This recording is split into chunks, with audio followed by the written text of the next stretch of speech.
Hello, everybody. Thanks for coming back one more time. This is episode 2. I'm Pastor Dave. Sitting with me is Randall, the Armorbearer. We are They That Believe. All right. Let's just jump in. Let's run hot today. Come in hot. 4th of July, Independence Day. What did you do, if anything? I did nothing this year. I did go to my parents' house for a couple minutes, but that was it. I stayed home and watched the fireworks from the front porch. The neighbors' fireworks? Oh, yeah. You didn't go to any cookouts or anything like that? No, I didn't this year. I didn't have the girls this year, so I just kind of stayed at home. Stayed at homebody this year. Do you normally do the cookouts? You like those? Oh, you yeah. cook, though. You grill yourself, don't you? Yeah. There is nothing in the world to me that, and Nathan, my son, is the same way. We love a grilled hamburger, charcoal, right? Yeah. Like on, what's that show? Not Family Guy. What's the other one? Oh, King of the Hill. Propane. Yeah. Taste the meat, not the heat. Yeah. Oh, I love the grilled hamburger. But potato salad. Oh, my God. I hate potato salad. Do you like that? You know, some of them I do like, but I think they make two different kinds. So they're like a mustard-based and then like a mayonnaise-based or something. I don't know. The ones I've had always taste like mustard and pickle relish and like cold potato chunks, and it's it's gross to me. And also the thing about it too is there's a whole thing that comes with potato salad that's just as annoying. The aggressive potato salad, right? Like somebody always brought the potato salad, and they always made it like their personal mission to make sure that you ate too much potato salad. Did they ever name it? Like, I always remember that when I was a kid. Oh, you got to try Aunt Catherine's potato salad. Oh, you got to try Aunt Pasita's potato salad. It's like, it's the same recipe, same formula, but it was different if a different person made it. You know what I mean? I never heard different names for it, but plenty of potato salad aggression. Yes. You know, because whoever brought it wants to make sure that you have it. Oh, it's over there. Did you see the potato salad? It's over there. Did you see it? Did you get some of the potato salad? Do you want more? There's plenty. It always is too much. It's like a 5-gallon bucket, and It never seems to go. A couple of spoonfuls, and I'm done. It's just gross to me. I don't get the appeal. They've got to make enough for you to take some home with you. Oh, you take some home with you. I'm not taking home with you. The fireworks, though, you said you watched the fireworks, but just like the neighbors and stuff, you weren't really in a position on your residential street to see any of the big displays or anything like that, right? No, we used to go down to Dyer and see, the big fireworks display down there. Of course, we lived in Knoxville. We used to go to the convention center downtown and watch the huge fireworks. But it's kind of nice being a little town and just seeing all the little fireworks shows all around too. You actually have a history with fireworks, though, too, right? Did you have one? You had one get injured. You had one become a statistic. Yes, we did. My daughter Sophie, and if any of you all know Sophie, she is the most vivacious child. I'm trying to think of a good word. She's an awesome kid, but she's just different when you see her. And when she was 3, we were out, or I wasn't there, I was at work, but my wife and was out with the kids at her grandparents' house, and one of the kids lit off a Roman candle, and they lit it out upside down, and one of the balls came out and hit her in the eye. They lit it upside down. What do you mean? Because the fuse normally... Fuse is at the top. Right, it sticks out at the top where the flares come out. Yeah. They were holding it upside down or backwards? It's a prime example of why you shouldn't give teenagers fireworks. But he thought that it was one of those that would go up in the air, so we put it with the fuse sticking out the bottom and lit it. And of course, when it lit, it went all over the place. Actually, it broke her eyeball, and we had to take her to Le Bonheur in Memphis to get her eye stitched up. And she's still blind in that eye today from it. Really? And it's a stupid question, but that's permanent then. Oh, yeah. She's permanently blinded in that one eye. Oh, my goodness. But you weren't there for it then. No. You got it secondhand. I'm kind of glad, because if I was there, I don't know that I could keep my calm. You know how some people are like super calm in crisis? Right. I don't know if I could. I don't know if I would have been the calm dad or if I would have been the, crazy, wild, flailing arms dad. Well, that's what I was thinking of when you first told me about it, that we didn't go into a lot of detail when we were just having a conversation about it. Of course, I wanted to save some of it for here. That's how these things work when you do these. It's like, no, don't tell me now.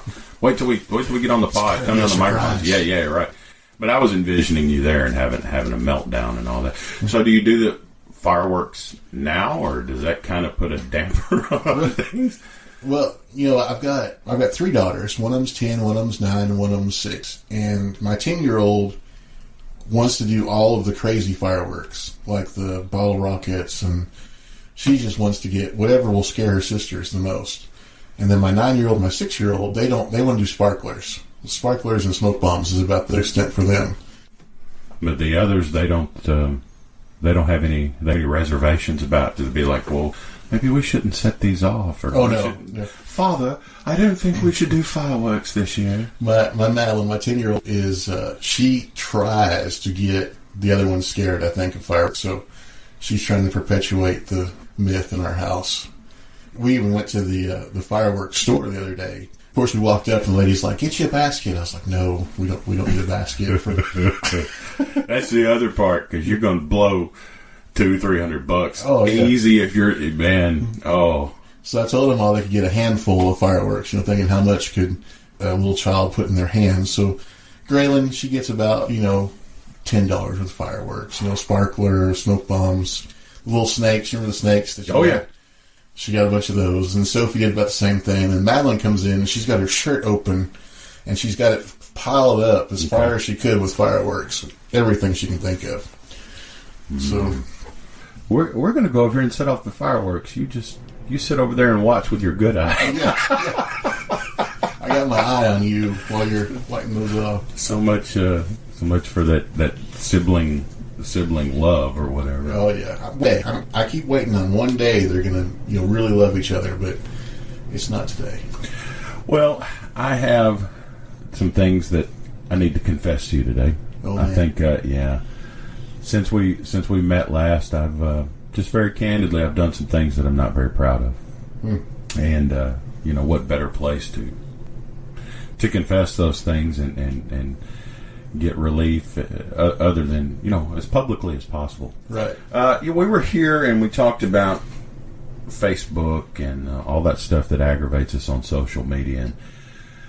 And a few days ago, I'm scrolling through Facebook and someone had posted something, and it was like a hand-drawn poster or a hand-drawn picture, and it said on one side of it, "Keep scrolling if you love the devil." And the other side of it said, "Like this and share it if you love God." Well, of course you liked and shared it. I'm sorry to report that you kept scrolling. I kept scrolling.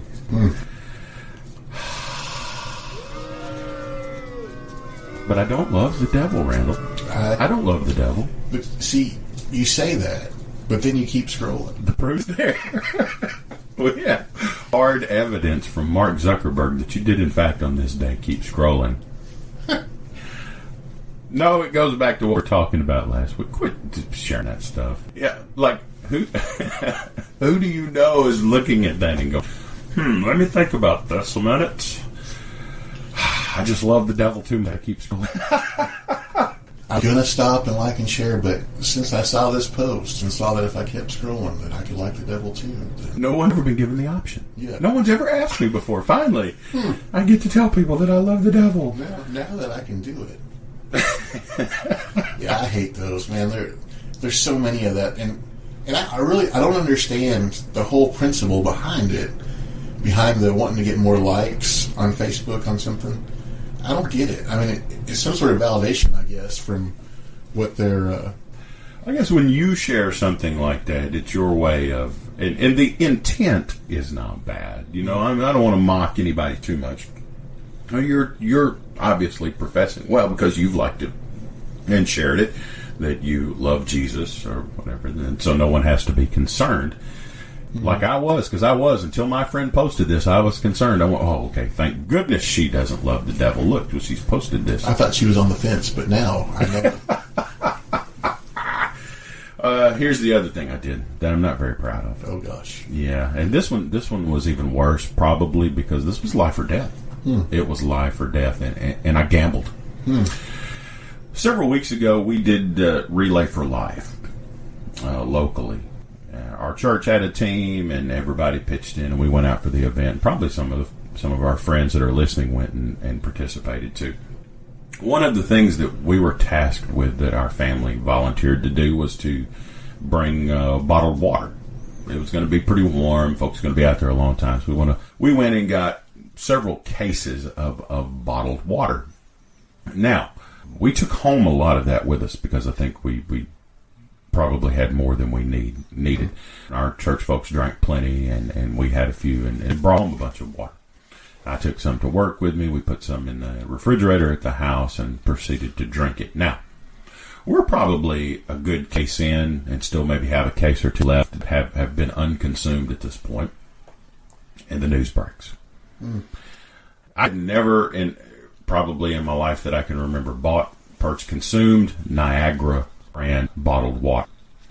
What kind of brand do you buy usually? Cheap. Are you an Evian man? No, cheap brand. You know what Evian spelled backwards is, right? Yeah, naive, right?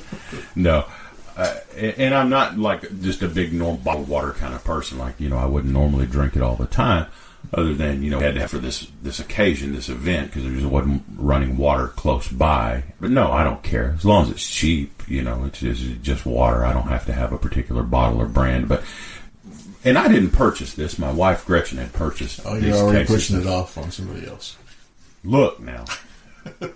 I'm just stating the facts. We need to enter it into the record. I didn't purchase the Niagara water. Now, I very well could have if I'd have gone. I'm not saying, at the time, we did not know then what we know now about the Niagara water, that, in fact, some of it had been possibly contaminated with E. coli bacteria.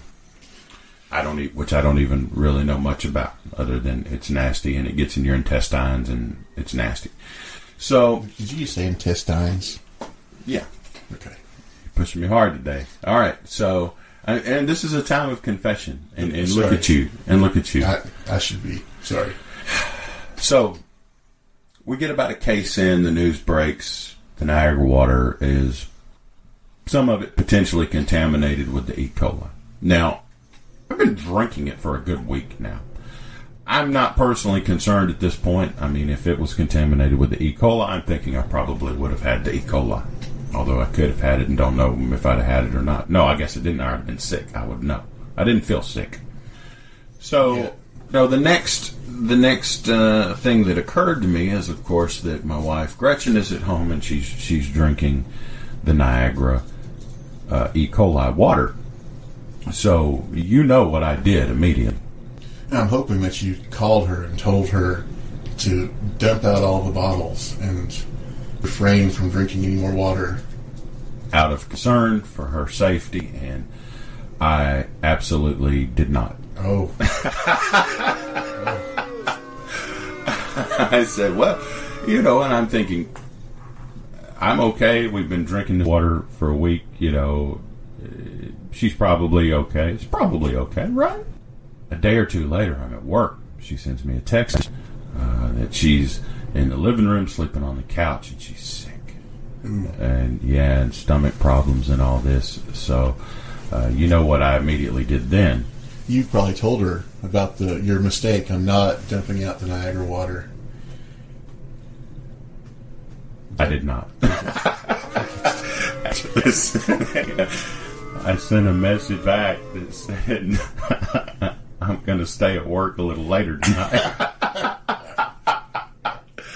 And that was right after we had recorded the first pod. So I came, when I got off work, I went and got to the laptop and spent some time editing the pod. She's in fact healthy and fine and otherwise okay. Later, I did tell her about the E. coli scare. She had a bottle of it, and I said, "Oh, you heard about the?" And she had, in fact, not. She'd not heard about it. And, I was just imagining you leaving the newspaper open to that section on the table or something and circling in there. See, I'm not that clever. Oh. No, because then I had to confess that I had known all along. And I guess she thought, ridiculously, that I was prepared to let her get sick or possibly die. When that's not the case, because, Randall, I don't love the devil. But you did keep scrolling, so what proof do we have? I kept scrolling, and I kept possible E. coli contamination Out of her to intestines. myself, and I did not reveal it. She didn't get in her intestines in any way, shape, or form. No. And has fully recovered from whatever that thing was. And that was just like one night. She felt better the next day, and didn't get too angry with me over that. I took a lecture about it, but we're still married, so that's good. You ever wonder, like when you were a kid drinking water out of the hose, how much stuff you could ever got out of the garden hose in your yard? Yeah, I don't know though. Yeah, I would think the water is okay. Should be okay. I mean, really, it's the same water, right? Maybe there's something in the hose, inside. I don't know.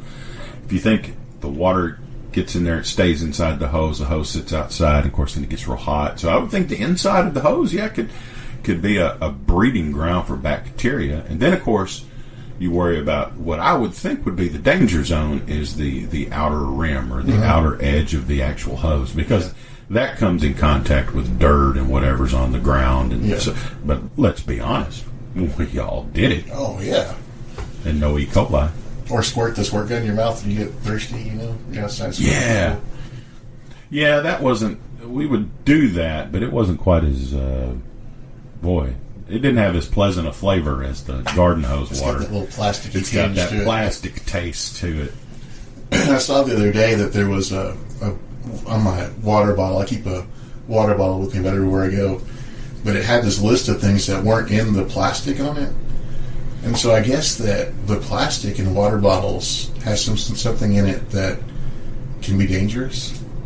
And I'm thinking to myself, why are we worried about the plastic on the bottle of the water? And then I read into it, and they said that if you leave the bottle in your car and it heats up and you refill the bottle, then the stuff from the inside of it can come out into the bottle.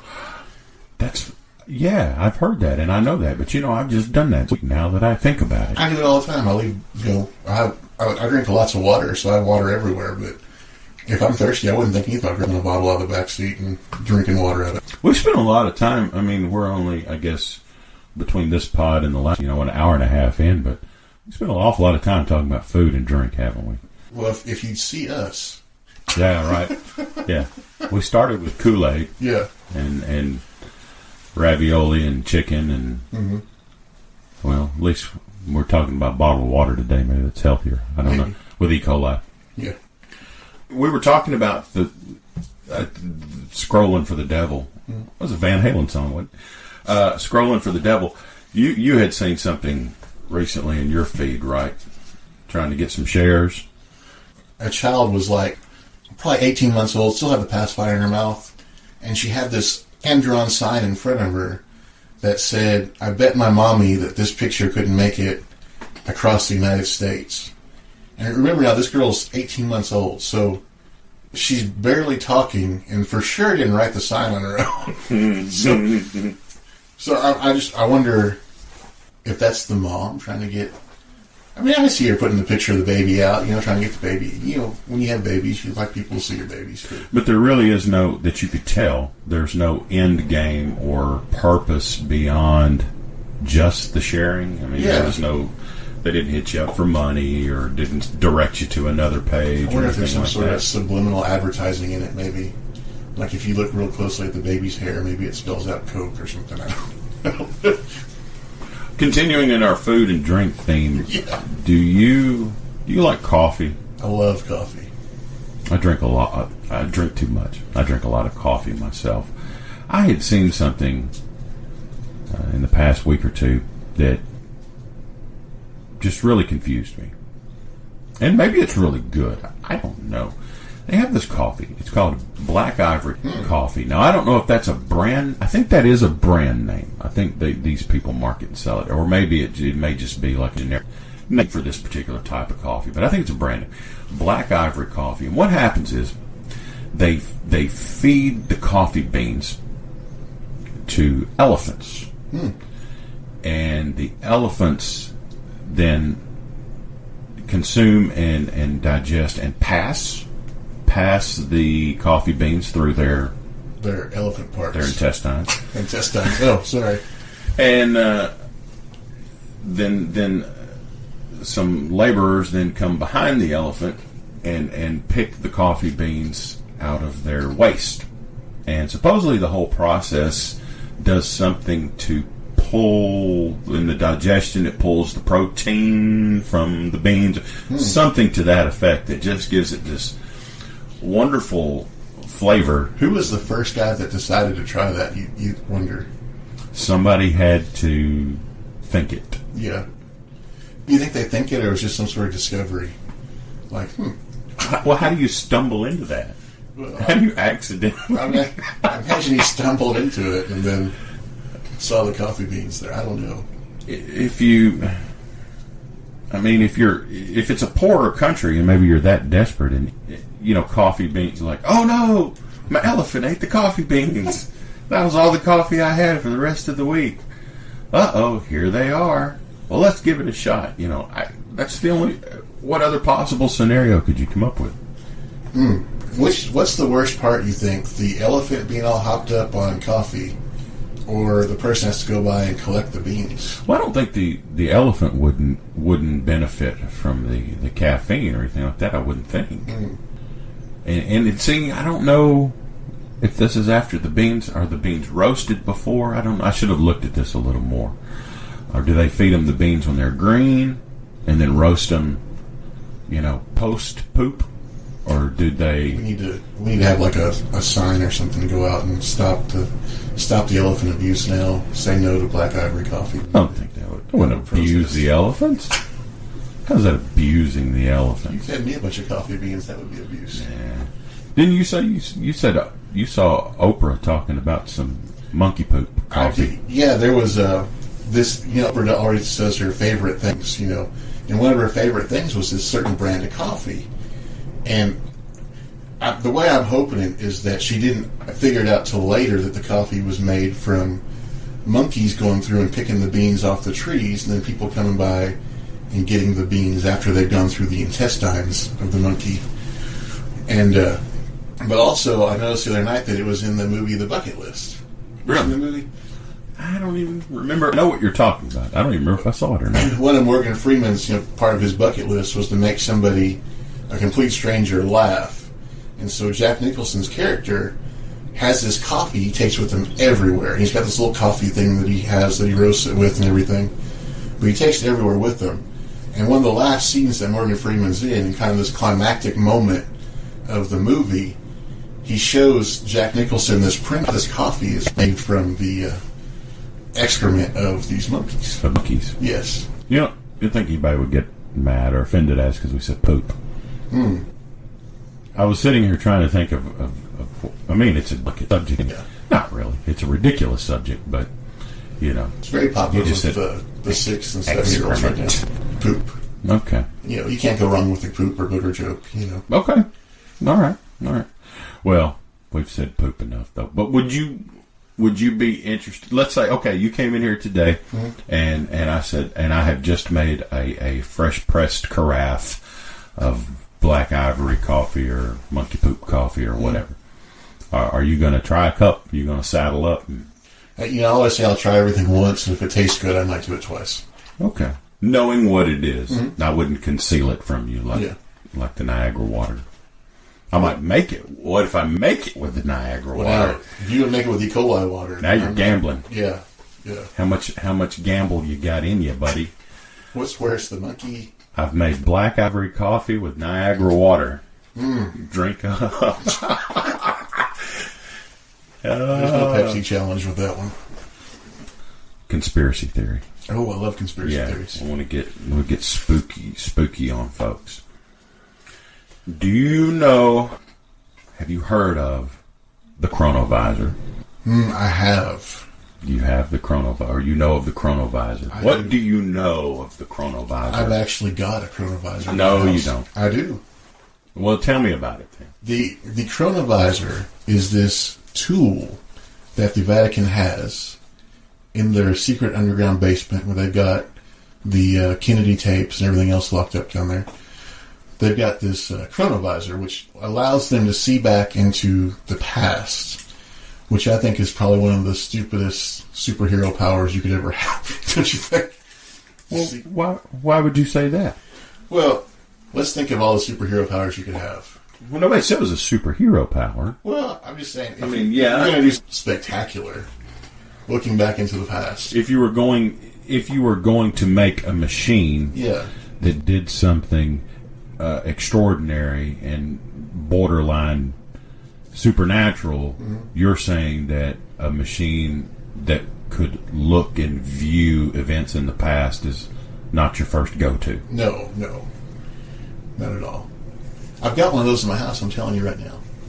Well, tell me about it. What does it look like? How does it work? It is... What have you seen? I have seen mainly stuff from the World War II era, 1940s, 1950s, around in that era.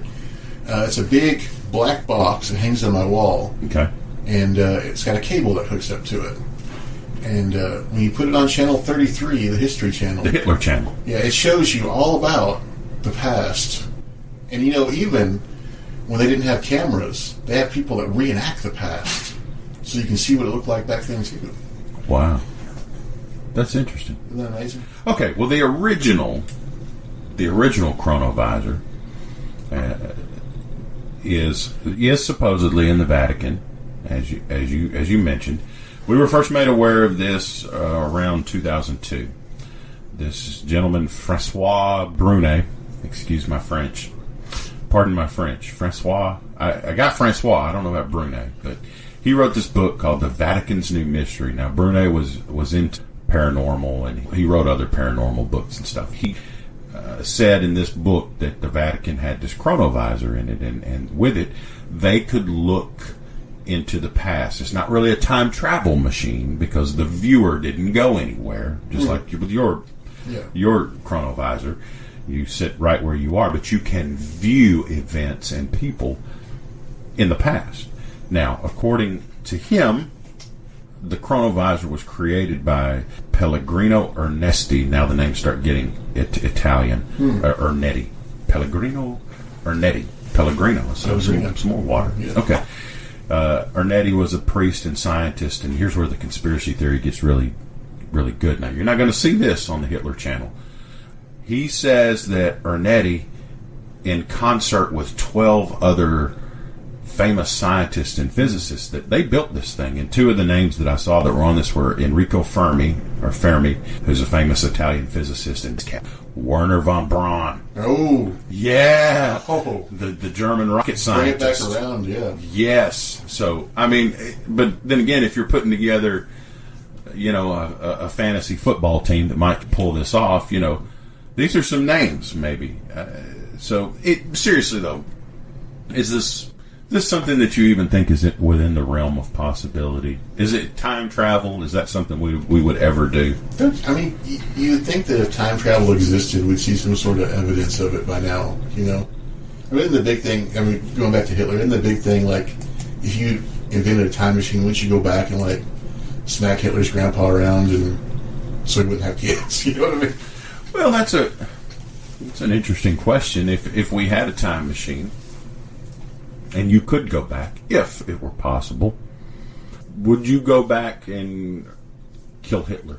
Could you kill baby Hitler?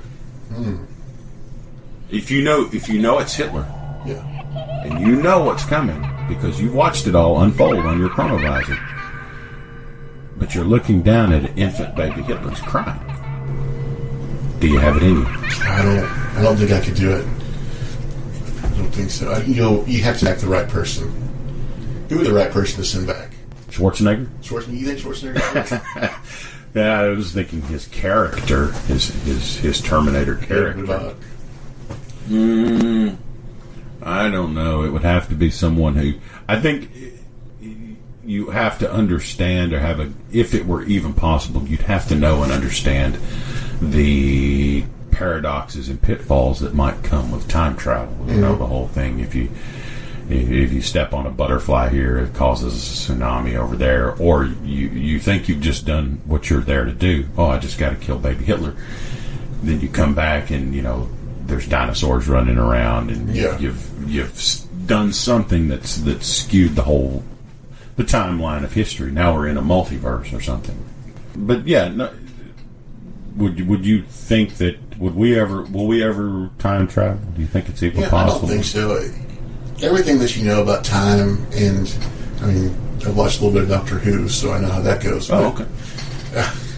I don't know much about that. I've got some friends that are really, really into that. I watched 2 episodes of Doctor Who, so I'm an expert on time travel. That's where your base, your foundation of knowledge comes from. Yeah. He's kind of, now you tell me if I'm wrong, because I really don't know much about it. Is it kind of like that old show Quantum Leap?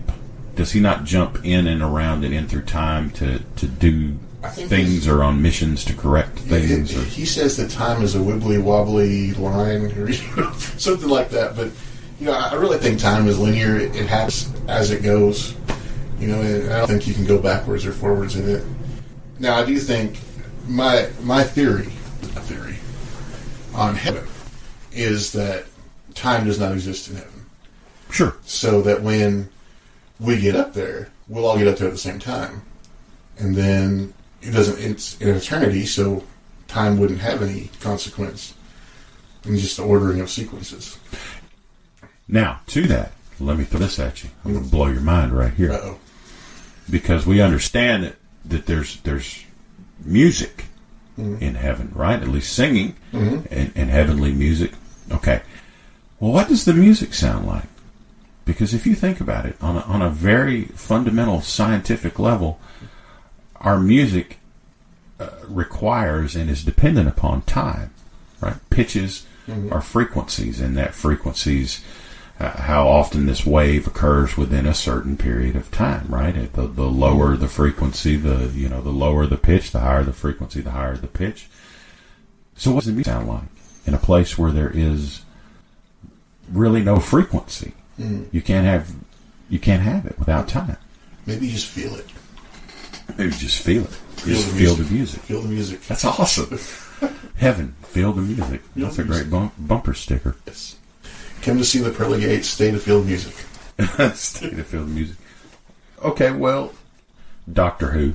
I'm an expert. Let's play Chronovisor in our own lives. Okay. If you were given the opportunity, say an angel came to you and like, what's that movie with Jimmy Stewart? It's a Wonderful Life.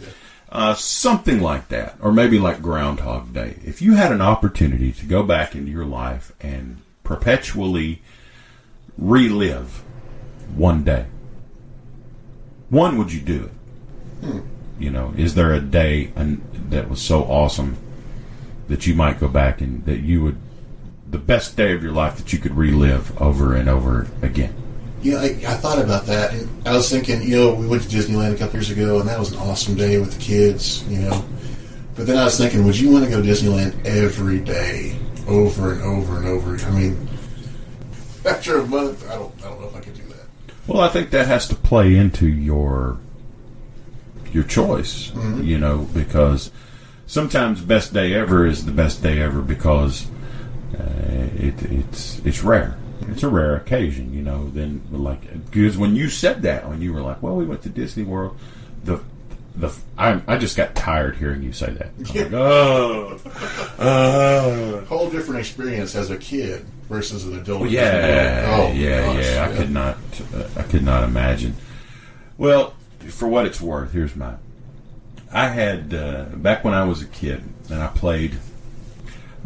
I played both. I can't remember if this particular evening it was a t-ball game or a softball game, but I'd been playing ball, and at the local park where we lived in Joelton, Tennessee, for those who know where that is, near Nashville. And I had just finished up my t-ball game or my baseball game. I think it was t-ball because I'm pretty sure I was pretty young. And as we finished the game and walked away, my old man says, "Come on, we're going to go somewhere, and it's a surprise." And we got in the car, and he didn't tell me the whole way until we got there. I didn't know where we were going or what we were doing. Of course, now I'm getting excited. And we ended up at the fairgrounds, in Nashville, and we had come. He had brought me to see wrestling. Oh, yeah. At that time, we used to have regular wrestling out, and maybe they still do. I say we used to. Maybe they still do have regular wrestling. The fairgrounds in Nashville, and it was a lot of the guys out of the basically Jackie Fargo's stable, and I guess the Memphis bunch. I don't know. I guess they would have been more based out of Memphis than Nashville, but Jackie Fargo and Bill Dundee and Jerry Lawler and all the names that if you don't know who they are, you don't care, and if you do know who they are, I don't have to rattle off the rest of all those names. So that evening had so many great things about it. One, because it's a surprise, and two, because I'd already played ball. I had a good time playing ball. You think you're going home. No, there's more. We're going somewhere else. And it's a surprise. And then we get there and enjoy the show. I remember, and we would later do this a couple of different times. We would go, not often, but maybe once or twice a year. And this was the first time. So it was new, and that also played into it. It wasn't something we had done before, even though we would do later. And I remember Beautiful Bobby Eaton. He was there that night, and because he gave me the finger, which was really tacky because I was just a kid. Yeah, that's a little kid too. I mean, I know. We play it up, and they do things like that to antagonize. Who gives the middle finger to a child?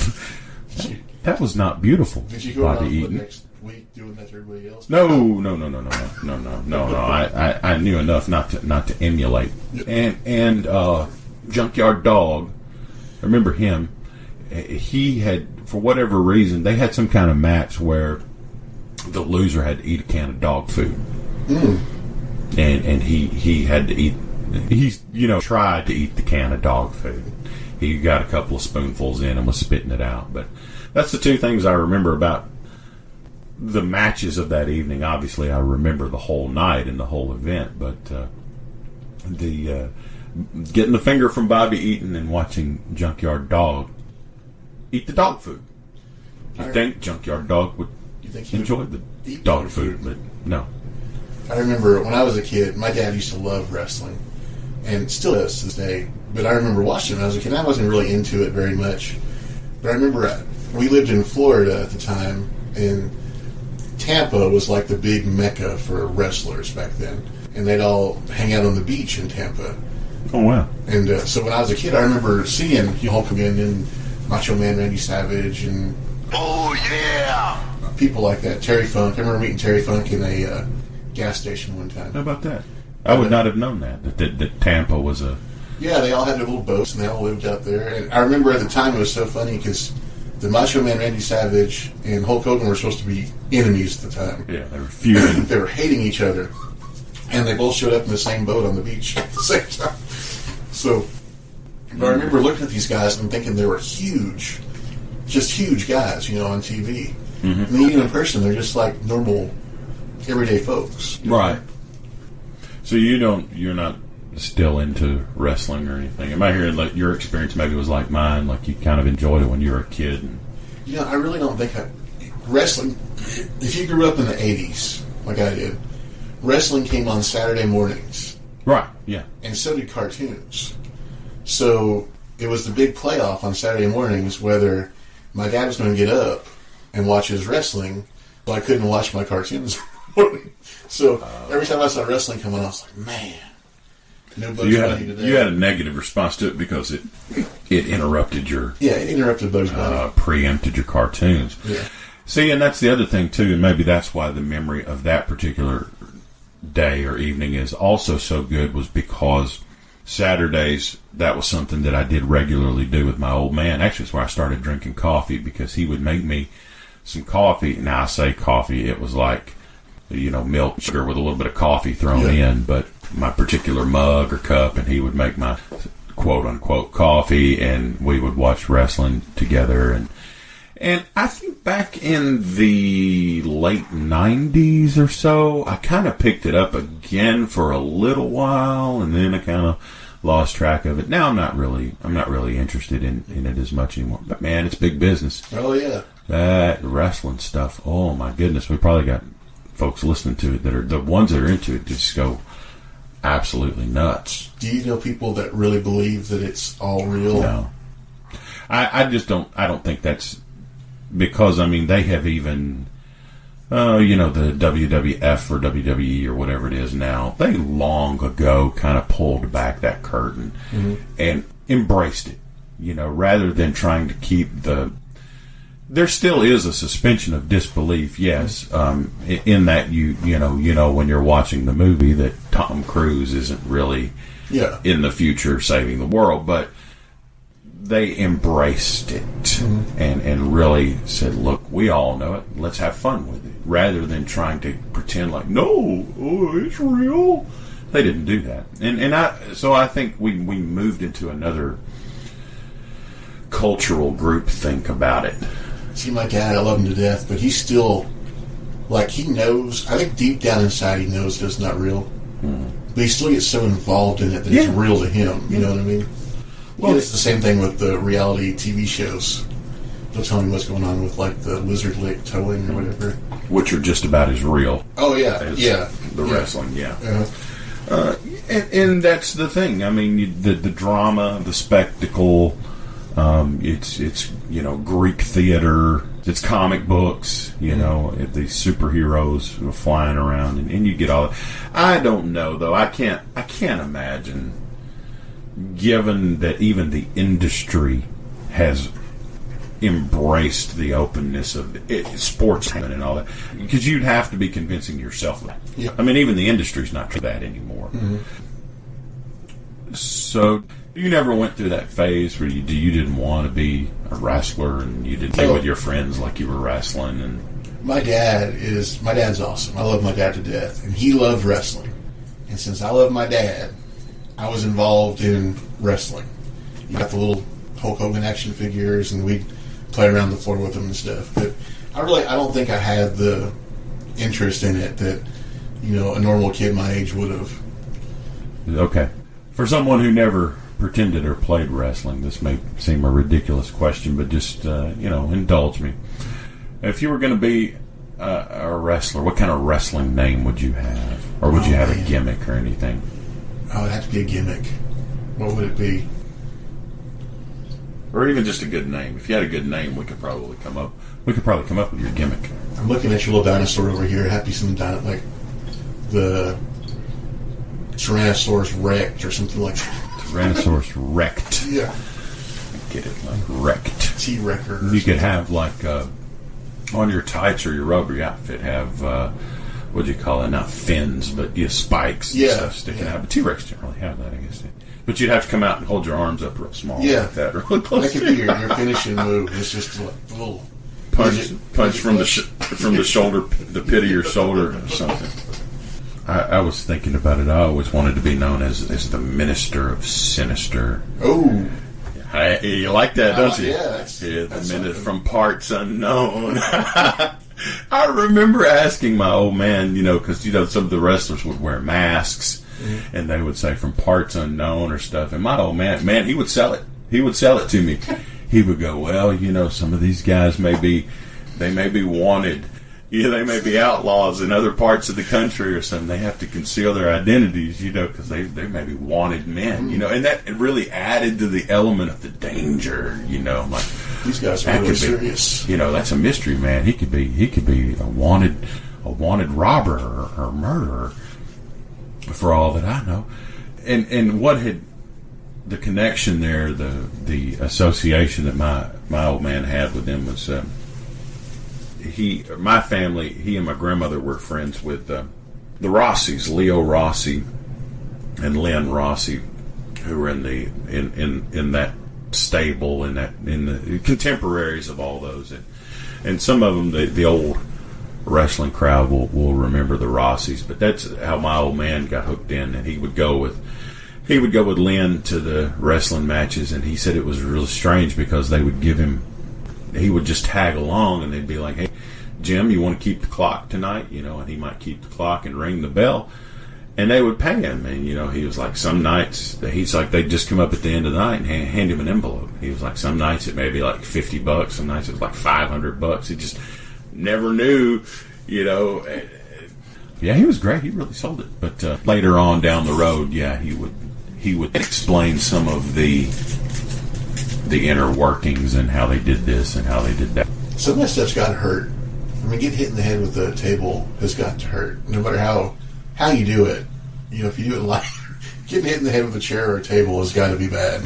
Yeah, and I remember asking him about things like that, because I would some things they can kind of simulate, or there's an element of illusion or pretend to it. Other things, you can't really fake or pretend. You just have to do the best that you can not to become seriously injured. I have to make sure when we do this way that I'm going to fall this way and that way, but you're still falling, or you're still taking your lumps and things like that. Yeah, with the chair and stuff, there are ways to hold it. You want to make sure you hold it, where it might open as opposed to the closed side. But at the same time, you're still taking it, and you're still getting the impact. And I for all of the cartoony drama and pretend violence and all that stuff, no, I would not be the one to say those guys are not athletes. I mean, that's incredible. It's really, and maybe this is another reason that I can't really enjoy it as much anymore too, because I've seen some of the documentaries and stuff, the behind the scenes, and about the legends and the guys who've gotten old and stuff, and it's kind of depressing. That life to me seems so depressing and hard, and there's so many that die early and die young, and lots of heart disease and stuff, and I'm sure some of that's probably associated with the steroids, but then of course there's also the lifetime of lifting weights and the exertion, and you can't imagine there's healthy meal choices out there. No, and aside from even the steroid use, a lot of them get, from what I've seen in these documentaries and stuff, prescription drug overdoses, and get used to taking things to soothe the aches and the pains, and so they can play through the pain and the injuries and stuff and move on to the next town. And so many of them just don't make it. Lots of prescription drug overdoses and lots of heart attacks. And the ones the documentaries and things like that, they look so beaten down, and they all look 10 years older than they are. And they're the ones that used to be on top of the world and drawing in millions of people and stuff are now, on the independent circuit and doing things in high school gymnasiums and stuff. And I'm kind of getting depressed even thinking about it. And there's just that element of it too. I was thinking the other day, Dusty Rhodes just passed away. Yeah. And he was like one of the big guys when I was a kid, Yeah. But he said he was only like 69 or something like that when he passed away. Was he that young?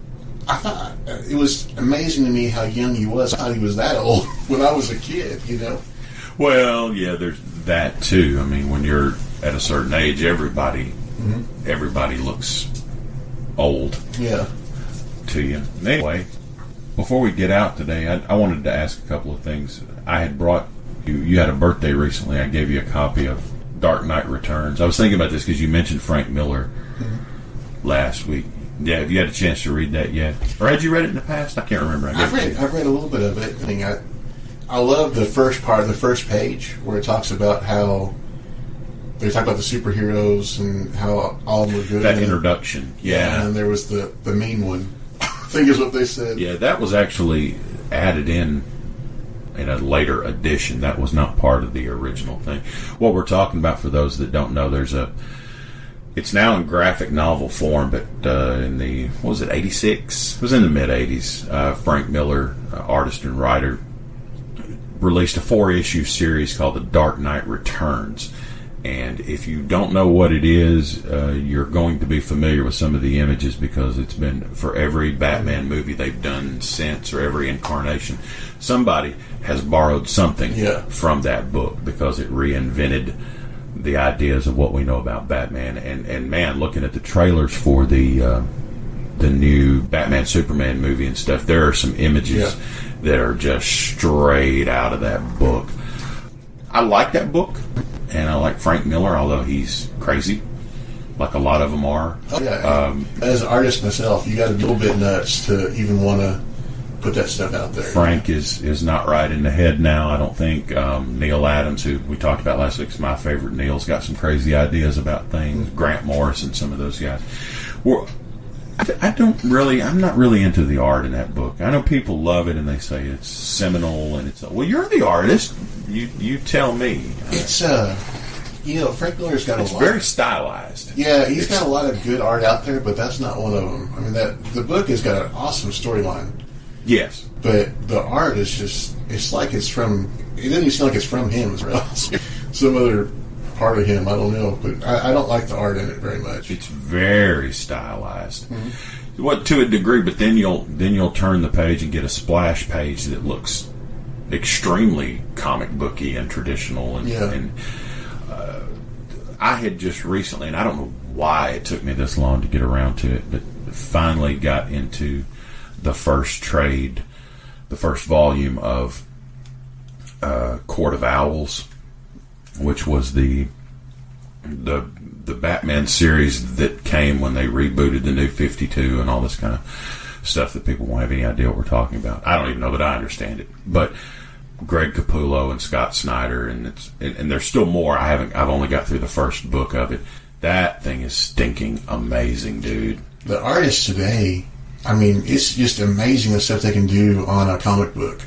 Because I paint, and my paintings are a little stylized themselves, but I couldn't imagine trying to put a storyline together with pictures. And I mean, they're just amazing the stuff they pull off with those. And what's even more amazing is I've noticed that people can pick out parts of a comic book cover and tell you who drew what part of it. They can tell just by the lines and the way they work on it. So it's, I mean, I think it's like listening to music. When you hear a guitar lick, that sounds like somebody, and you can see other artists kind of riffing on other artists, and who are the big ones, Jack Kirby. Again, I'm always going to come back to Neil Adams because he's one of my favorites, and Jim Lee. We talked a lot about Jim Lee lately. Why don't you? We got a couple of minutes here, and we're almost done. Why don't you tell folks about your art and your whatever it is that you do, and because you got your own Facebook page and stuff, and I've got maybe somebody wants you to commission a work. Well, what I usually do is I feel like everybody needs to have some sort of art in their house, and I don't want to be expensive. I'm not trying to make a killing. I'm not trying to drive a Mercedes. I just I like to sell my art to pay for the materials and make more art. So usually what ends up happening is I sell one picture and then I give away 6. So right now I'm giving one away for the Rutherford Junior High art program, and I just painted one for the Vacation Bible School, and I think I've got 2 sold right now. But it's just something I do. I love to do it. I've always loved to paint, and if I were to just keep everything, my house would be full of them, or it is already. But I like to just give it away and have somebody else enjoy it too. What do you like to do? Like when you sit down to draw or to paint, is there something what comes easier for you, or your subject matter, or what do you enjoy? I've been drawing since I can remember. But I remember sitting down in my mom's office. I was probably like 7 or 8, and back when they had the typing paper that was connected for the old dot matrix printers, that it would feed the feed paper. But I remember going through like a whole box of that feed paper one day, just drawing the craziest stuff I could draw, and I stick with that. Every one of my pictures has usually got something in it that's not unsettling. Yeah, not disturbing, but just something hidden in it that you may not see at first glance. Gives you that feeling, but you don't really know why. Sometimes, like a good Kubrick movie. Yeah, it just makes you kind of uncomfortable, but you can't figure out what it is. Do you want to tell people where to find that? Where your Facebook page is? Facebook.com/Randall the Cheap, and that's CHEAP. Facebook.com/Randall the Cheap. Yes, CHEAP. And like I said, I'd love to sell them, and I use that. I stretch my own canvases and make my own frames. And basically what I do is just take any money that I use, that I sell, and put it back in the pictures, make some more of them. But I like the stuff you do that, the people pictures and the stuff that has good shadow in it. Mm-hmm. You seem to have a good sense of that. I think I told you at one point, talking about comic book artists, it reminds me of Mignola, that you actually use shadow and darkness really well, which is a weird thing to say. Yeah. You know, it's kind of like having a mustard sandwich, but I like that. And I've always heard, at least in my art class or whatever, that people are the hardest things, or the hardest subjects to do. It's easier to paint or draw an inanimate object as opposed to people. Lately, I like to, when I was a kid, it was all about drawing things exactly like they are and making things super realistic. And lately, I've been more kind of surrealistic with things. I just wanted to I did a beach painting a few months ago, and I put people in it, and the people are just like blobs. But when you look at it, you can tell those are people walking on the beach. And I think that it's harder to pull that stuff off than it is to draw something exactly. You know what I mean? Where it's implied or suggested as opposed to right specifically there. How can you see this blob and see that it's a blonde-haired woman walking down the street, or when it's just a blob of color there? Yeah, your eye and your brain can do the work for you. Mm-hmm. Yeah, that's neat. Okay, check out some art and commission a work yourself at facebook.com/Randall the Cheap. We can be found, our pod can be found at facebook.com/They That Believe. That will get you to the pod page, which is SoundCloud, soundcloud.com/They That Believe. And we'll do this again here in another week or two. We hope you're enjoying it. Please give us some feedback at the Facebook page. I would love to hear what your best day ever is. If you had a day that you could relive over and over again, tell us about it. Share with us. Share your potato salad recipes, but don't be aggressive about it. Dave wants you to send potato salad to his house. Send all the potato salad you can. Just don't be aggressive. No aggressive potato salad. I'm Pastor Dave, sitting in with Randall the Armorbearer. We are They That Believe.